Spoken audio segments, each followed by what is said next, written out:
If any person pays advance or deposit based on information published in notice, advertisement, or prospectus or model apartment and faces any loss due false information published or advertised in any manner, then promoter has to compensate him as per this law, and if he wants cancel his unit in the project, then promoter shall return his entire investment along with the interest and the compensation fixed under this act. My personal view is that this law has failed to mathematically specify the compensation payable to the allotees under this act. This reflects very poor on the legislators. Section 13(1). Promoter shall not accept more than 10% of the apartment cost on signing the agreement of sale. This agreement should also conform to the manner prescribed by the RERA body. The agreement should state particulars and specification of the development works, external development works, dates and the mode of payment for cost of apartment, land, or building as the case may be.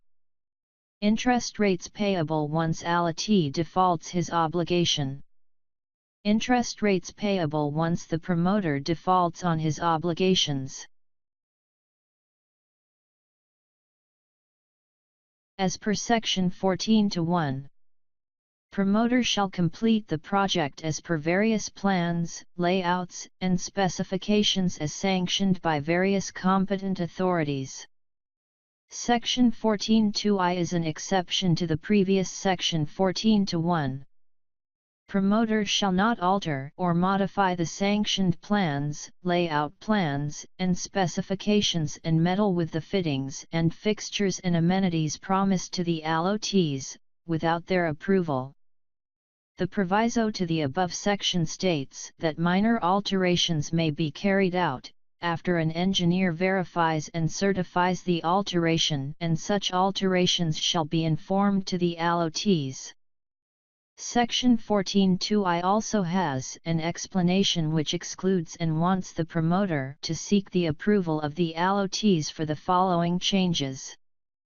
Structural changes, including an addition to an area or a change in height. Removal of any part of a building. Construction or removal or cutting of any part of a wall, partition, column, beam, joist, floor, mezzanine floor, or other support. Or closing of any access or a change to the fixtures or equipments, etc. Now this section can open a grave of litigations, and the list of changes is not precise. Since this is a beneficial legislation, it has to be interpreted in favor of the allotee. My personal view is that any law should discourage litigation, and if parties cannot enforce a contract together, the law should provide an easy way for both parties to exit happily.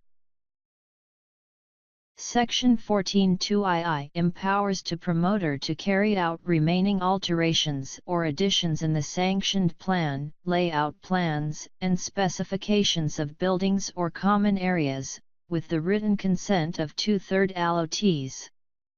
Section 14(2) has an explanation that reduces the voice of bulk buyers among the allotees. Big families, companies, firms or any associations booking multiple apartments are treated as a single allotee only, in the counting of the number of allotees. This is unfair to bulk buyers, but it turns the politics in favor of smaller allotees. Section 14(3) increases the warranty period to 5 years from the date of gaining possession, and within 5 years, the allotee can complain to promoter for structural defects, defects in workmanship, quality, provision of services, other obligations of the promoter. The allotee has to issue a written notice to the promoter, and he shall rectify those defects free of charge within 30 days, or else the allotee is entitled to compensation as per the RERA law. Now, if a promoter wants to sell his majority stake in a project to another promoter, then as per section 15-1 promoter has to obtain approval of 2/3 allotees and also the approval of the RERA body. Moreover, the rights of existing allotees, before the transfer shall not be disturbed.